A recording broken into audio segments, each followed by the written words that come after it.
जय श्री श्याम।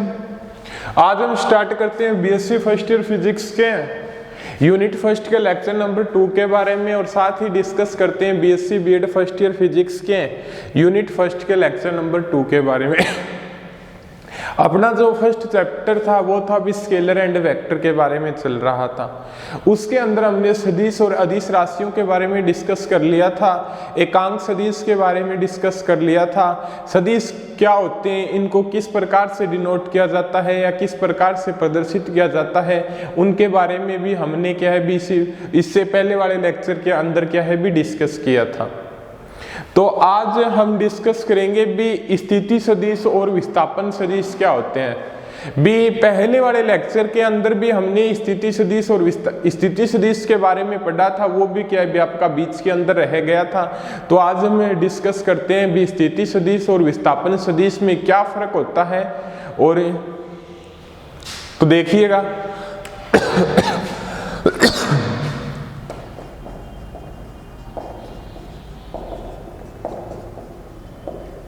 स्थिति सदिश व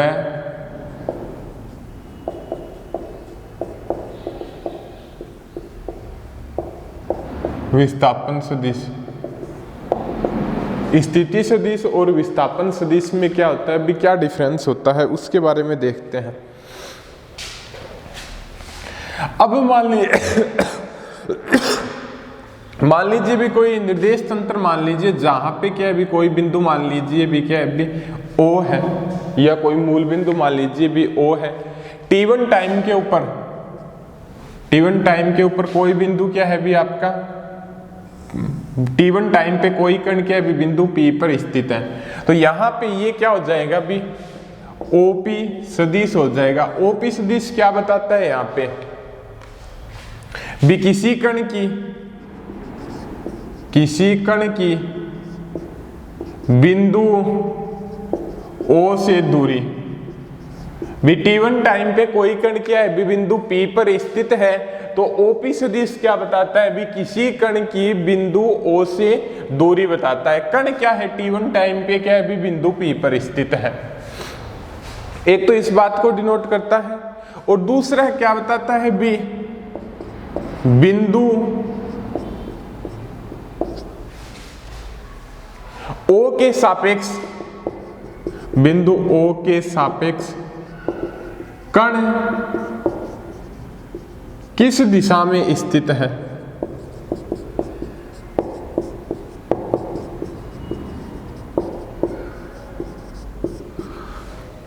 बिंदु O के सापेक्ष कण किस दिशा में स्थित है। सेकंड कंडीशन क्या है भी ये बताता है।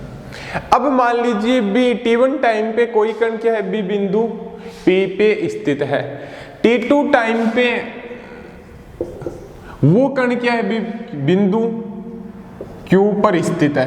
तो यहां से क्या हो जाएगा भी ये OQ सदिश हो जाएगा। ठीक है, यहां पे क्या हो जाएगा भी ये OQ सदिश हो जाएगा।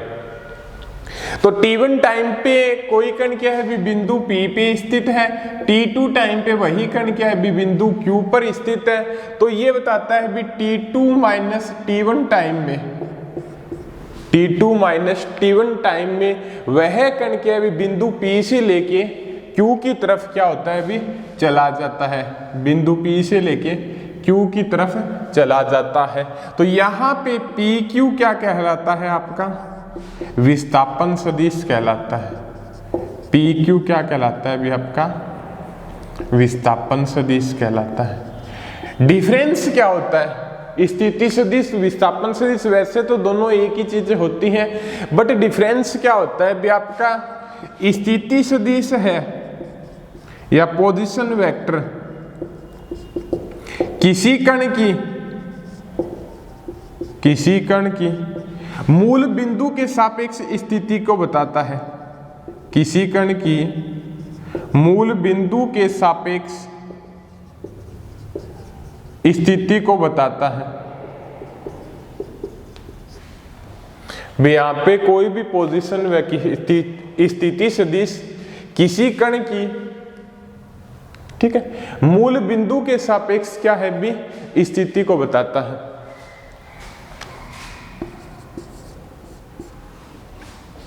और विस्थापन सदिश, विस्थापन सदिश किसी कण की प्रारंभिक स्थिति के साथ, किसी कण की प्रारंभिक स्थिति के सापेक्ष स्थिति को बताता है।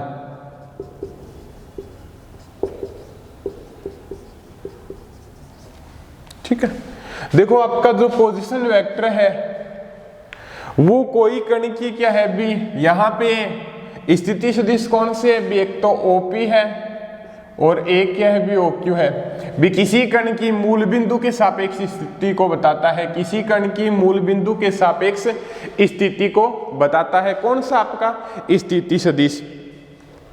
और विस्थापन सदिश क्या बताता है भी, किसी कण की प्रारंभिक स्थिति के सापेक्ष बताता है। तो यहां पे क्या है भी पी क्यू आपका क्या है भी विस्थापन सदिश। ये डिफरेंस है आपका। अब इससे आगे अपने डिस्कस करते हैं इसके कार्तीय निर्देशांक में इसको क्या है भी डिनोट करते हैं, फिर क्या है हमारे पास वैल्यू फाइंड करते हैं, वो देखिएगा।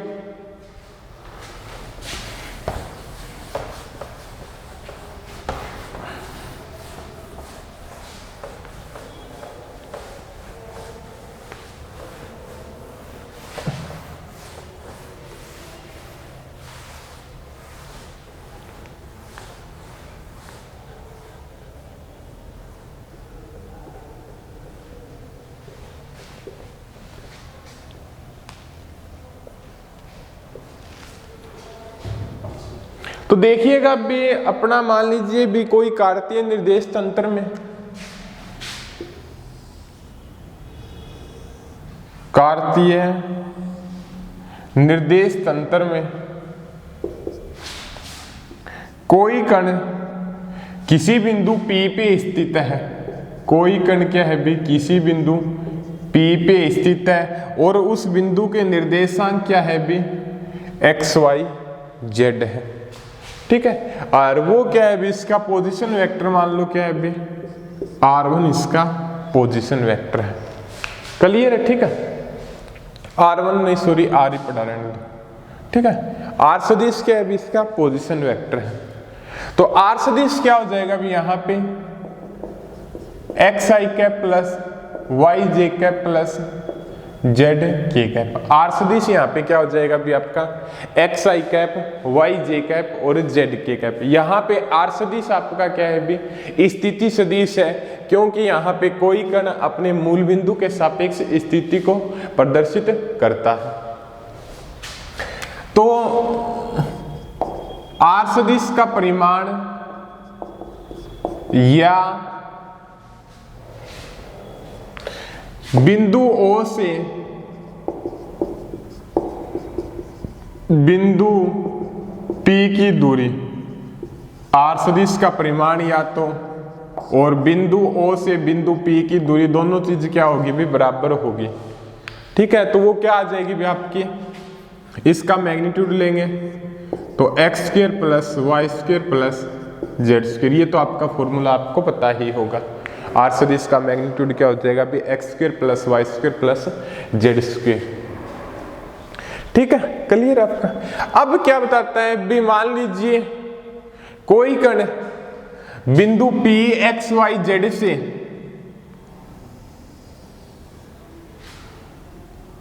बिंदु Q जिसके निर्देशांक x dash y dash z x में क्या होता है भी विस्थापित तो होता है। ये मान लो कि अभी इसका पोजीशन वेक्टर r i सदिश है। ठीक है,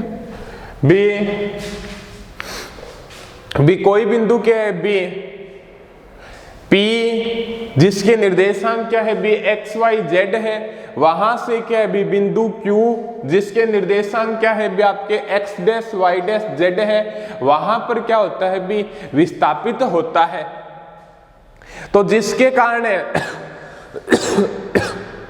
आपका स्थिति सदिश क्या हो जाएगा,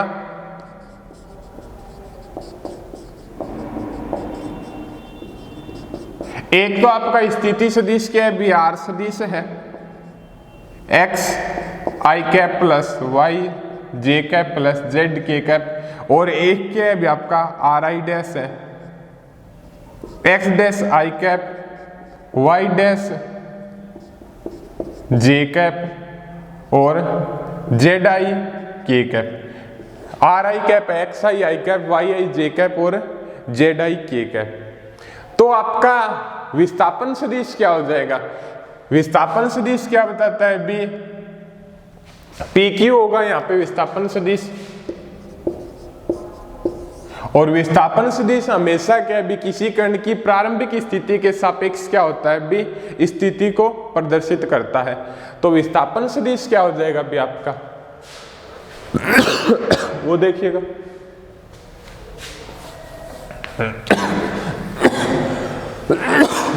पी क्यू सदिश,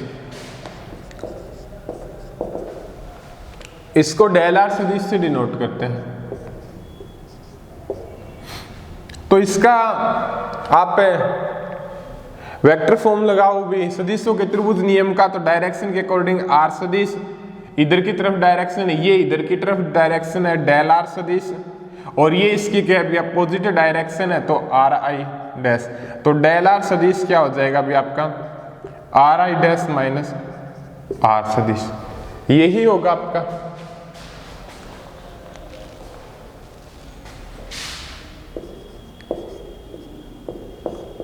डेल आर सदिश R I dash minus R सदिश, X I cap plus Y I J cap plus Z I K cap,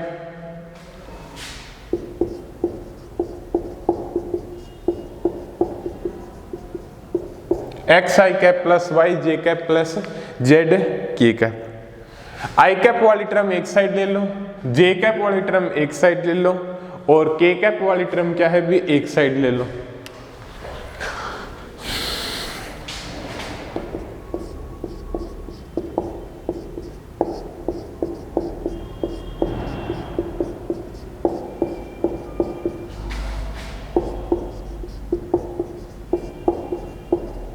ठीक है, तो इसको आप किस प्रकार से डिनोट कर सकते हो? डेल एक्स से डिनोट कर सकते हो। किस से डिनोट कर सकते हो इसको आप? Del x I cap del Y J cap और डेल जेड के कैप। तो ये आ गया अभी आपका विस्थापन सदिश। ठीक है, इसका आप मैग्नीट्यूड लोगे तो वो आ जाएगी बिंदु P से लेके बिंदु Q की दूरी। क्लियर है आपका? अब डिस्कस करते हैं भी तुल्य सदिश और विपरीत सदिश क्या होते हैं।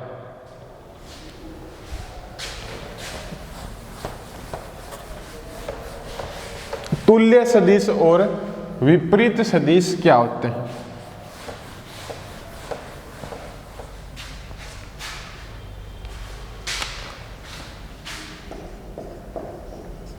तुल्य सदिश व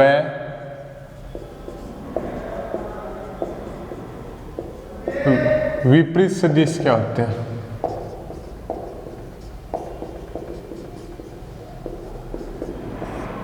तुल्य सदिश क्या बताते हैं? जब दो सदिश परिमाण में समान तथा दिशा में भी समान हो, जब दो सदिश या जब सदिश परिणाम तथा दिशा में समान होते हैं, जब सदिश परिणाम तथा दिशा में समान होते हैं, कहने का मतलब सदिश क्या भी उसका मैग्नीट्यूड और उसकी डायरेक्शन क्या हो भी समान हो, तो वो सदिश क्या कहलाते हैं भी आपके तुल्य सदिश कहलाते हैं।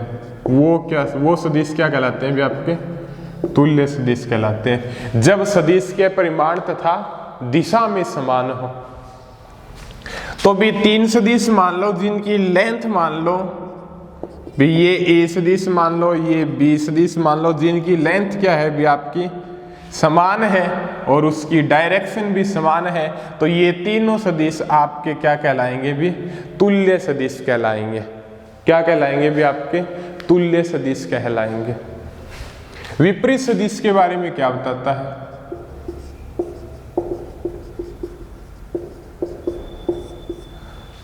जब सदिश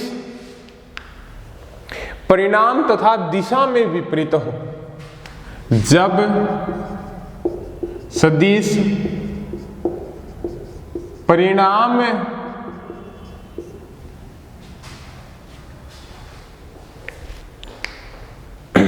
जब सदिश परिमाण मैग्नीट्यूड परिमाण होता है, बाय मिस्टेक गलत लिखा गया दोनों ही जगह। जब सदिश परिमाण में समान हो तथा दिशा में विपरीत हो, जब सदिश के अभी परिमाण में समान हो तथा दिशा में विपरीत हो, विपरीत सदिश कहलाते हैं। विपरीत सदिश कहलाते हैं। तो यहां पे क्या हो जाएगा भी? ए से ले, ये मानो भी ए बी, ये मानो बी बी ए। भी दो सदिश है अपने पास, दोनों की लंबाई क्या है भी? बराबर है, बट डायरेक्शन क्या है भी? एक दूसरे के अपोजिट है। इसकी डायरेक्शन क्या है भी? ए से बी की ओर। इसकी डायरेक्शन क्या है भी? आपकी बी से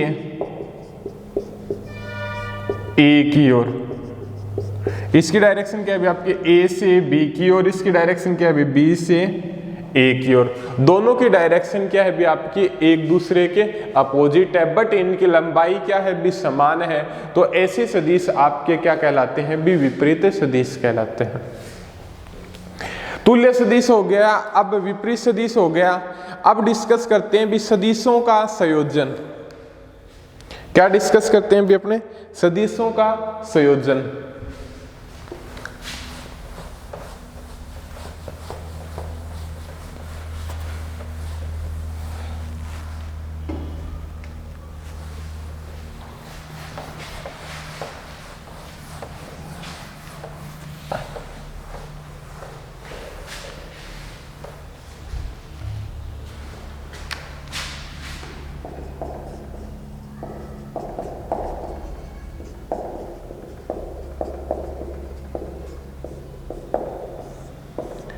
सदिशों का संयोजन।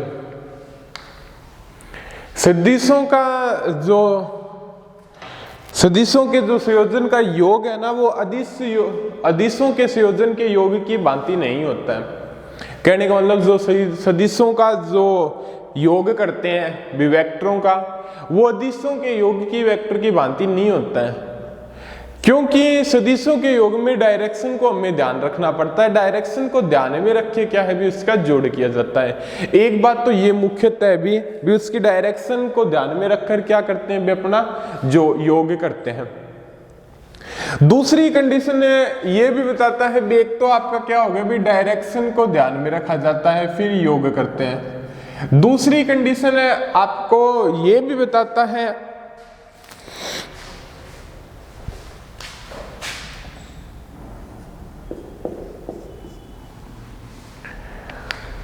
कि वेग सदिश का योग वेग सदिश के साथ ही होगा, फोर्स बल सदिश का योग बल सदिश के साथ ही होगा।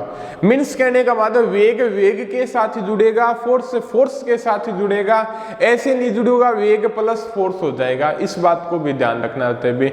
जो वेलोसिटी के फैक्टर है वो वेलोसिटी के साथ कैलकुलेट होंगे, डायरेक्शन को भी ध्यान में रखा जाता है, फोर्स के फैक्टर क्या है भी? फोर्स के साथ ही कैलकुलेट होंगे।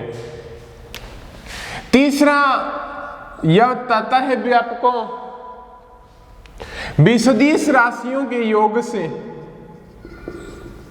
सदिश राशियों के योग से प्राप्त राशि सदिश ही होती है, सदिश राशियों के योग से प्राप्त राशि सदिश ही होती है। ठीक है, सदिश राशियों के योग से प्राप्त राशि सदिश ही होती है। कहने का मतलब जब वेक्टर राशियों का ऐड करेंगे तो हमारे पास ये भी वेक्टर को राशि ही प्राप्त होगी। ये 3 पॉइंट मुख्य थे। वैसे नोट्स के अंदर आपको अच्छी तरीके से लिखे हुए मिल जाएंगे। वैसे बहुत सिंपल है, भी वेक्टर पोजीशन का योग करेंगे तो वेक्टर क्वांटिटी प्राप्त होगी। और जैसे वेग की क्वांटिटी का क्या है, वेग की क्वांटिटी के साथ ऐड करेंगे। फोर्स की क्वांटिटी का क्या है, फोर्स की क्वांटिटी के साथ ही ऐड करेंगे। एक ही हो गया। और दूसरा क्या होगा भी, इसके अंदर डायरेक्शन को क्या भी ध्यान के अंदर रखा कर क्या है भी ऐड किया जाता है। अब सदिशों के योग के 3 नियम है, उन तीनों नियमों के बारे में डिस्कस करते हैं। कौन से नियम है? सदिशों के संयोजन के क्या है भी आपके पास 3 नियम है। कौन से नियम है भी आपके वो? एक तो है आपके यहां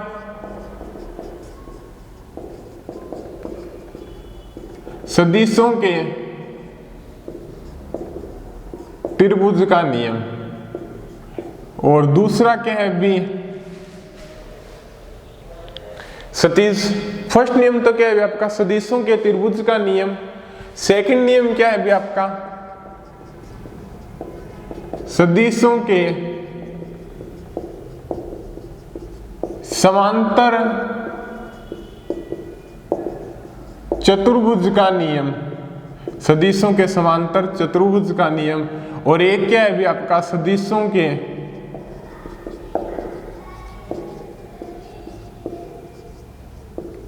बहुभुज का नियम, सदिशों के बहुभुज का नियम। इन तीनों नियमों के बारे में डिस्कस करते हैं। सबसे पहले डिस्कस करते हैं भी सदिशों के त्रिभुज का नियम क्या है, फिर उसके बाद में सदिशों के समांतर चतुर्भुज का नियम, और फिर उसके बाद में सदिशों के बहुभुज का नियम।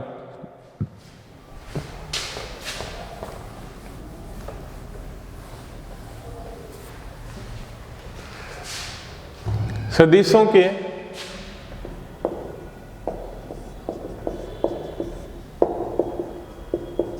त्रिभुज का नियम वो क्या है भी आपका सदिशों के त्रिभुज का नियम। कहने का मतलब जब क्या है भी दो सदिशों के, जब दो सदिश क्या है भी आपके एक मिनट रुकिए भी, जब दो सदिशों को परिमाण तथा दिशा में भी, परिमाण तथा दिशा में क्रमागत रूप से रखा जाए भी, दो वेक्टर हो गए आपके, और वहां पे उनकी दोनों जो डायरेक्शनों को क्या है भी क्रमागत रूप से रखा जाए, तो जो तीसरी होगी वो क्या है भी उसके विपरीत होगी तथा उसके परिणामी सदिश को क्या है भी व्यक्त करेगी।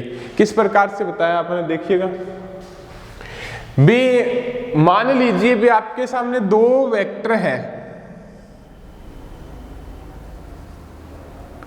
ये ए हो गया, ये बी हो गया। भी आपके सामने क्या है भी दो वेक्टर, एक तो ए बी सदिश हो गया और एक क्या हो गया अभी आपके सामने ये सी डी सदिश मानो, एक क्या हो गया अभी आपके सामने सी डी सदिश हो गया।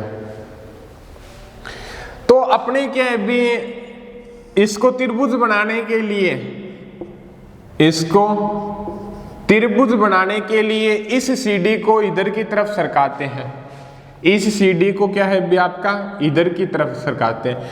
यहां पे एरो का निशान क्या डिनोट करता है भी आपका बी, इसकी इस सदिश कौन सा आपका ए बी सदिश, इसकी डायरेक्शन क्या है भी आपकी ए से बी की ओर है, ए से बी की ओर क्या है भी इसकी डायरेक्शन है। तो इसको इधर की तरफ खिंचाते हैं, तो यहां पे ये एंगल क्या है भी थीटा है, तो ये हो गया अभी आपका, ये आपका ए बी सदिश हो गया। और ये आपका क्या हो गया अभी सी डी हो गया। ठीक है, एक पॉइंट पे दो बिंदु आगे, चल कोई बात नहीं। ए बी सदिश हो गया और ये आपका क्या हो गया अभी सी डी सदिश हो गया। आप थोड़ा सा अच्छे से इसके लिए कैलकुलेट करो भी। ए बी सदिश को नाम दे दो पी सदिश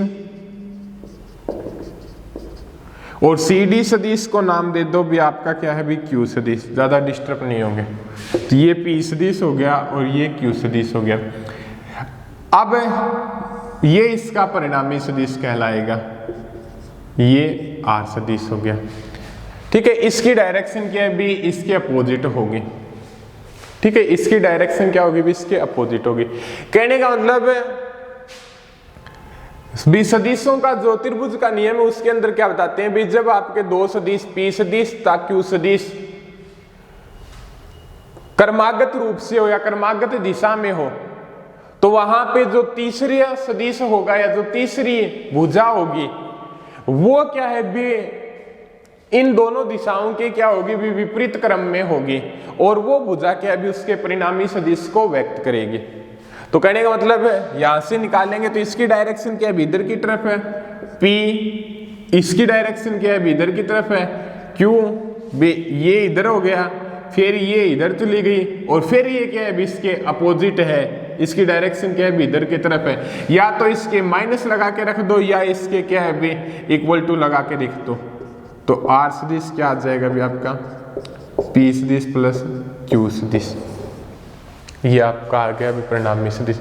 डायरेक्शन के अकॉर्डिंग लेके चलना है, वैसे भी अपने ले लो आप। इसकी डायरेक्शन इधर की तरफ P, इसकी डायरेक्शन C से D की तरफ Q, सेम डायरेक्शन है इधर, फिर इधर और फिर इधर नहीं है, ये इधर है, इधर नहीं है, इसकी डायरेक्शन इधर है तो ये क्या होगी भी इसके अपोजिट हो गई तो माइनस R सदिश। तो R सदिश इक्वल टू क्या आ गया भी आपका P प्लस Q सदिश। ठीक है, और जब क्या हो भी किसी सदिश की तीनों भुजाएं, जब किसी त्रिभुज की तीनों भुजाओं की डायरेक्शन समान हो P, Q, R, तो उस कंडीशन के अंदर क्या है भी उन तीनों का योग क्या है भी शून्य के बराबर होता है।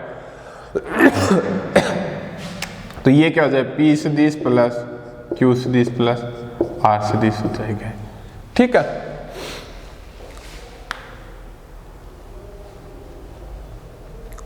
इस प्रकार से निकाल सकते हैं भी अपने डायरेक्शन के रूप में। ठीक है, P सदिश प्लस Q सदिश प्लस R सदिश किसके इक्वल होगा भी आपका 0 के इक्वल हो जाएगा। भी डायरेक्शन को लेके करना है, भी डायरेक्शन क्या है भी जहां पे अपनी अपोजिट हो जाए वहां पे अपोजिट कर देनी है, नहीं हो तो वहां पे कैलकुलेट लेते हुए करते रहना है। इस प्रकार से होगा। वैसे आपको एक और दिखा दें भी, ये हो गया अभी आपका, ये इधर हो गया, ये इधर हो गया और ये इधर हो गया। ये P सदिश मानो, ये Q सदिश मानो और ये R सदिश मानो। यहां से ले लो, इधर की तरफ है P सदिश, किधर की तरफ है भी इसकी डायरेक्शन ये हो गई। थोड़ा यहां से स्पष्ट नहीं बैठ रहा है तो यहां से ले लो R सदिश, ये फिर इधर की तरफ प्लस Q सदिश और ये क्या है भी इसके अपोजिट हो गई। ये क्या है इसकी डायरेक्शन क्या इधर की तरफ होनी चाहिए बट इसकी डायरेक्शन इधर की तरफ है तो माइनस P सदिश इक्वल टू 0। तो R सदिश प्लस Q सदिश इक्वल टू क्या हो गया अभी P सदिश हो गया। ये आ जाएगा आपका। डायरेक्शन को लेके क्या है भी आपको करना है, ये है भी आपके सदिशों के त्रिभुज का नियम। ठीक है, आगे डिस्कस करते हैं भी अपने दो नियम और रह गए भी, एक तो सदिशों के समांतर चतुर्भुज का नियम और एक सदिशों के बहुभुज का नियम। वो डिस्कस करते हैं भी अपने अगले लेक्चर के अंदर।